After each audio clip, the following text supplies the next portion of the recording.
I wanted to talk about what's going on with this quarantine.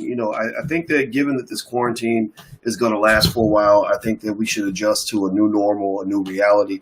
I don't think that things are just going to go back to normal or snap right back after this is over. I think that after this is over, the whole world will be different. People will be different. Systems will be different.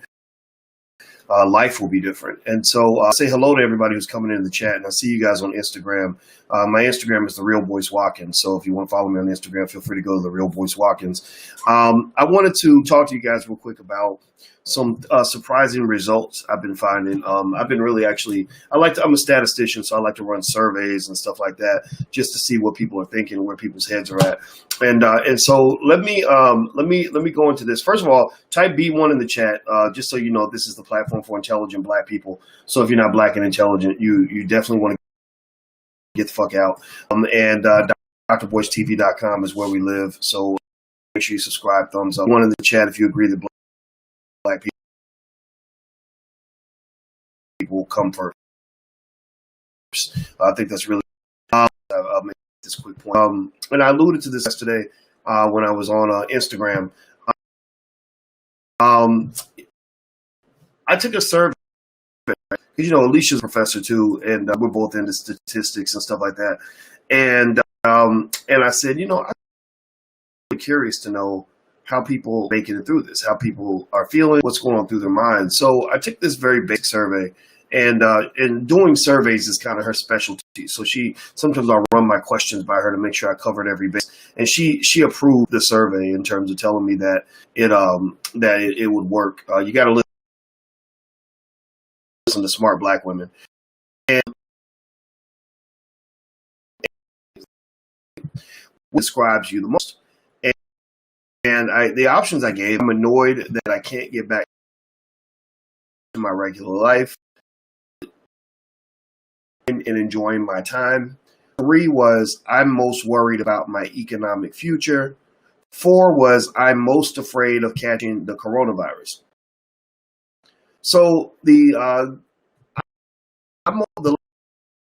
last one, virus 42 said my YouTube channel, which is drboycetv.com.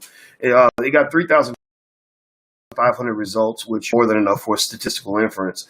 And now, again, though, my audience is very Black. So this is not, I doubt there's probably maybe one white guy that answered any of these questions. So my audience tends to be very Black. And I like it that way. I like Black, intelligent people. Non-Black people, you can come in. I don't reject anybody because I don't discriminate. But this is not for you. So I just want everybody to know that. And it's not for ignorant people either. If you're ignorant or small-minded or got a short attention span, then you should go to World Star Hip Hop or something. This ain't the place for you. And so...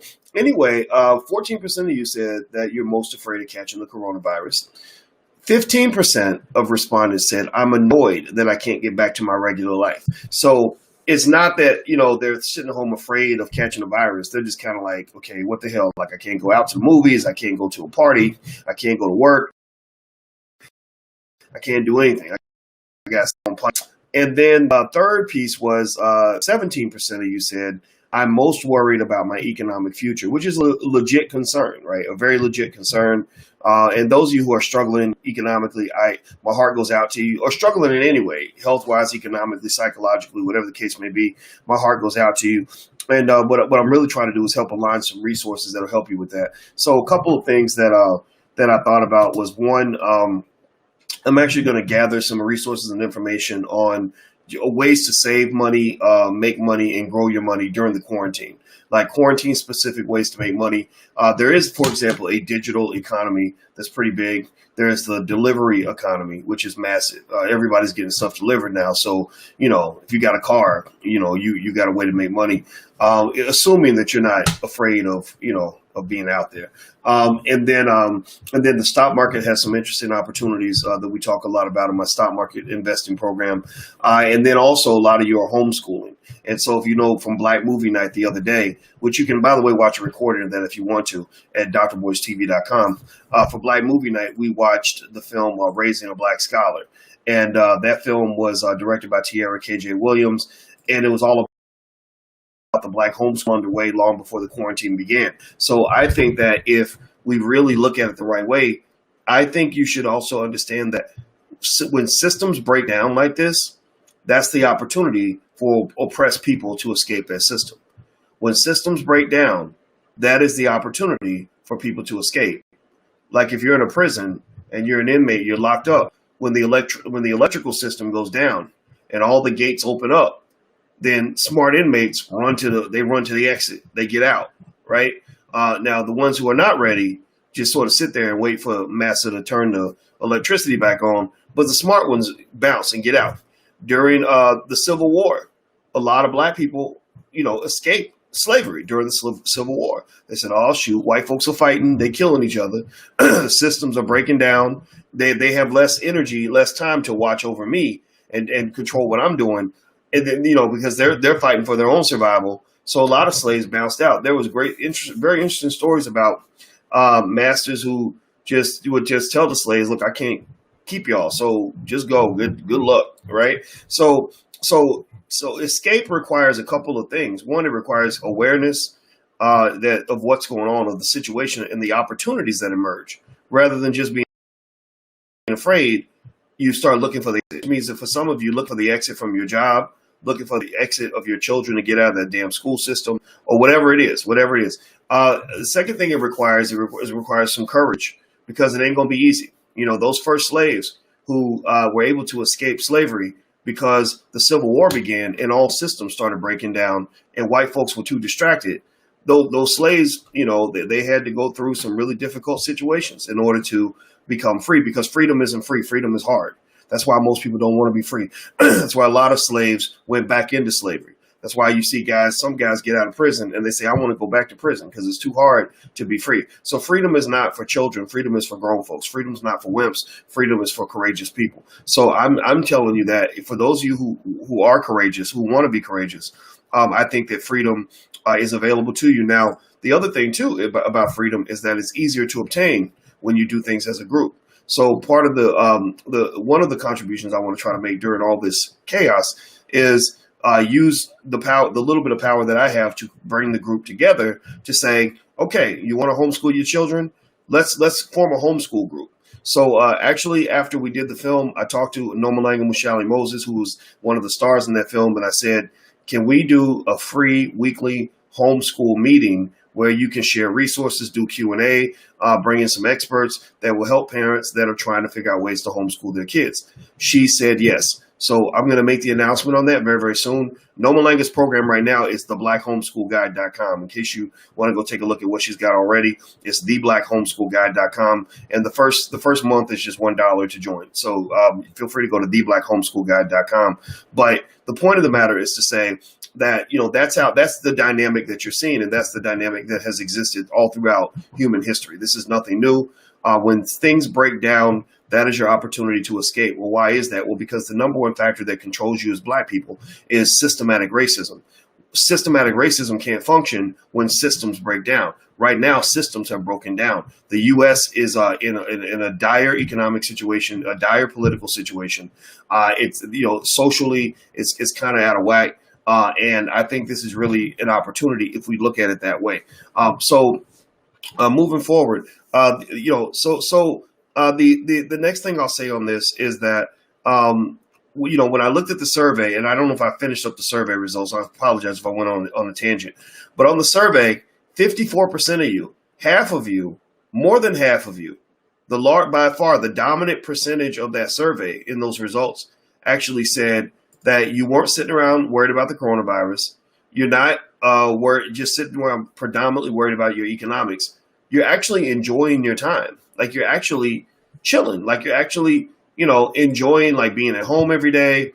You're enjoying being, with your children. You're enjoying spending time with yourself, which is something you're not allowed to do when you're in the rat race. And I said, ain't that a bitch? Ain't that something? Every now and then I'll do a survey and it will surprise the heck out of me. Like for example, when I got in that weird controversy with Lizzo, And I was, and the white media, of course, white media is out there, they're going to say what they're going to say. Oh, here's this terrible black man. He's filled with toxic masculinity, because that's what they do.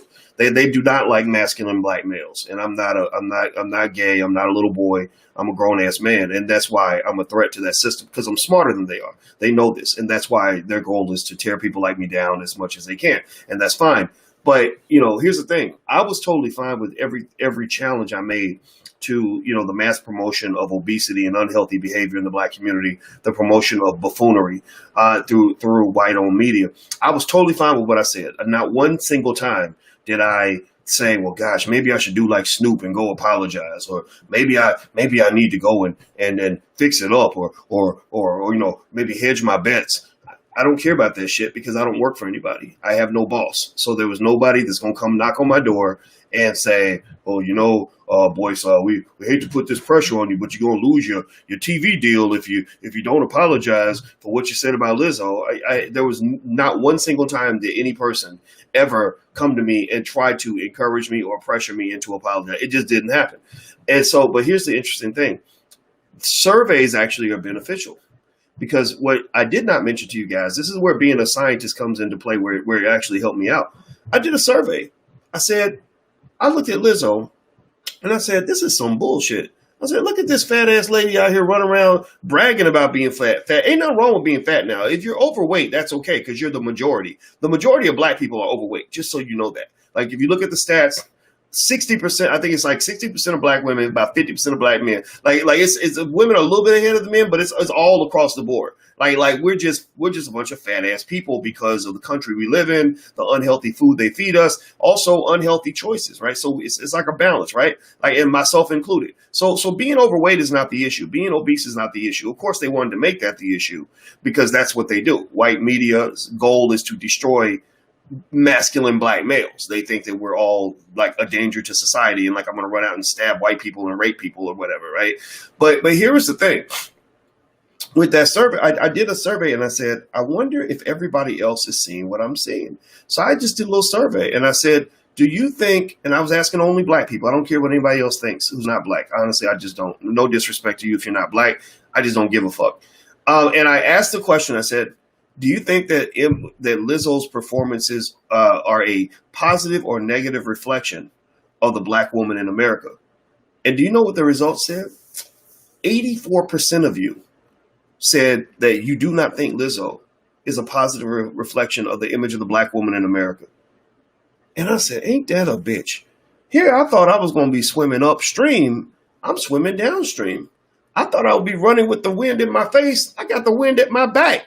Oh, wait, you mean I got people that agree with me? Oh, this is going to be easy. So it didn't matter how many Twitter trolls have things to say, or, oh, you're fat shaming, you're slut shaming, or whatever. No, I was like, no, people see exactly what I see, that it ain't about fat shaming or slut shaming. It's about calling out how white racist Hollywood loves to promote the most ridiculous imagery of black people that they can possibly find. They will find the most ratchet, ridiculous, most ignorant nigga that they could possibly find and be like, this is the new black leader.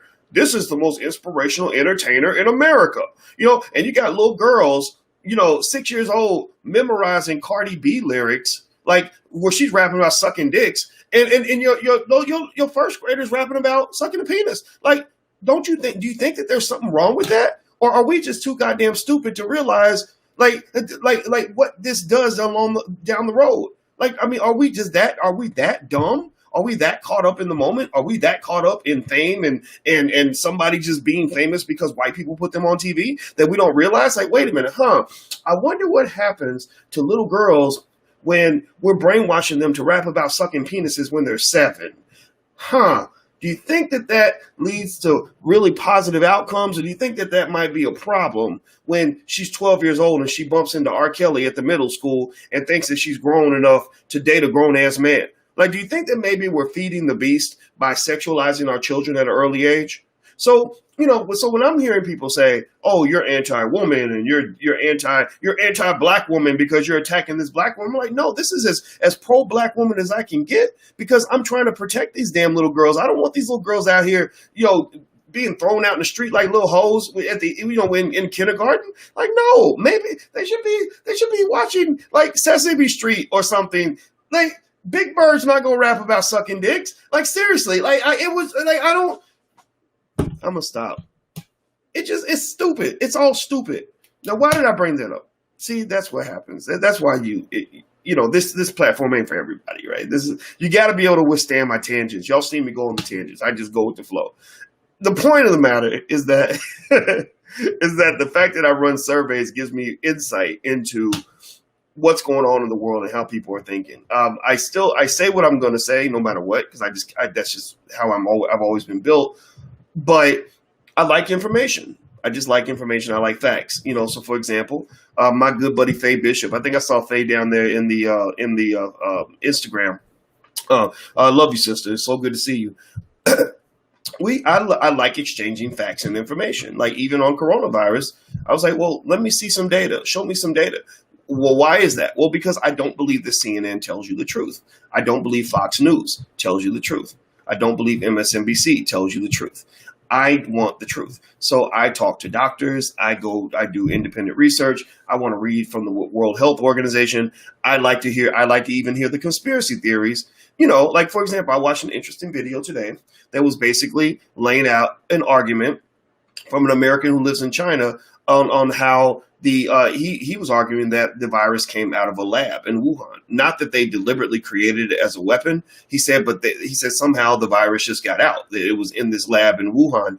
And because he was talking about all these scientists that started disappearing after they were talking about like what was going on. And the Chinese government's like, oh, nothing to see here. She's perfectly fine. But they don't present her. They don't have her make a public appearance to show that she's fine. They just say, oh, she's fine. But she done disappeared off the website. Her bio's gone. Ain't nobody else's bio gone, but except hers, right? So I was like, oh, it sounds like there might be something to this, right? So I just like information. And so speaking with you guys in terms of getting a sense of how you're feeling about this, this whole situation, the majority of you are, I think, experiencing what I would hope that you would be experiencing right now, which is, an additional level of self-enlightenment. I think that you're figuring out who you are without all the distractions that typically keep you from figuring these things out until you're 80 years old on your deathbed. You are getting a chance to do something that I actually started doing when I was 22. And I never stopped because I realized how powerful it actually made me as a human being in terms of controlling my own life and my own destiny. There's something of tremendous value that comes to you when you have the opportunity to really just sit still. A lot of you, unfortunately, were maybe caught up in lives where it was a constant rat race. It was get up, go to work, come home, go to bed, get up, go to work, come home, go to bed, get up, go to work, come home, go to bed. And then in between that, you're worried about the kids, you're moving on the kids, you're doing this, that, the other, taking care of the house, paying the bills. And so to some extent, what happens is, in my opinion, Americans have at least a couple of addictions that I think we're being detoxed from. And we're never I don't think a lot of us are going to go back. The two addictions that I know are, one, the addiction to consumerism. We're always spending money. I was really worried about people that, would lose their source of income or their primary source of income during the quarantine. And I still am. Some of you are struggling, and I don't want to ignore that.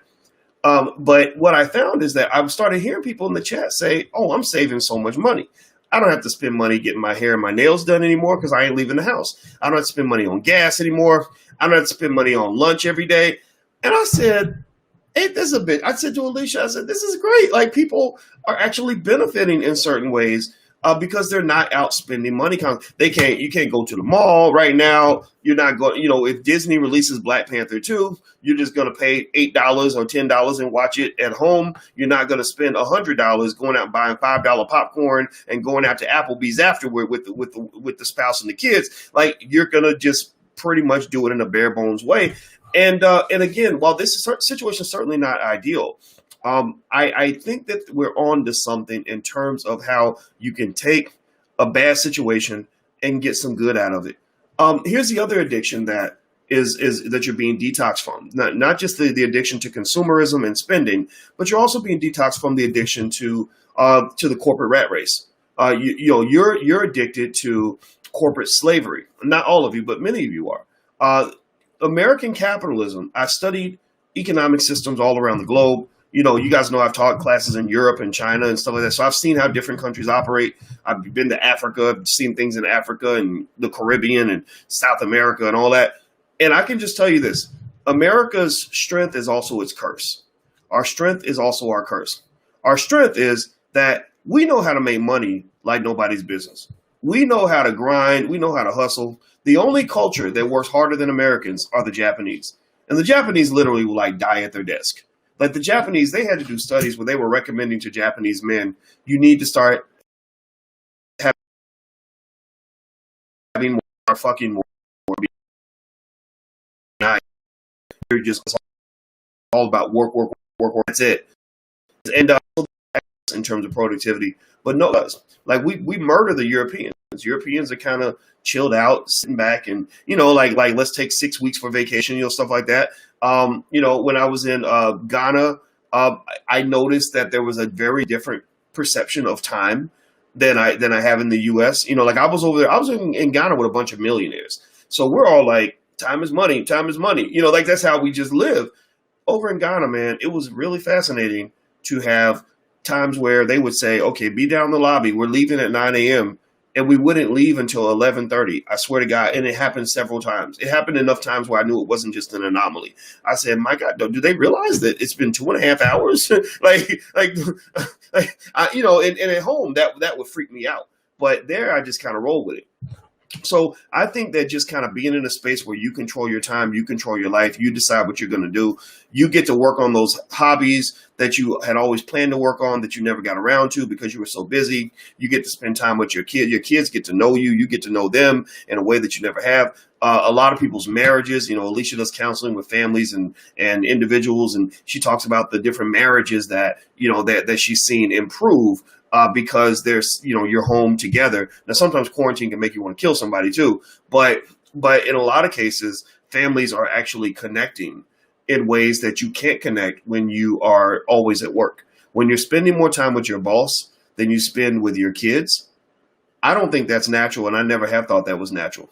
That's why when I was 22, 23 years old, I made a conscious decision to say, if I can ever put myself in a position where I don't have to get up and go to a white man's corporate plantation every day, that's what I want to do. I don't want to be deep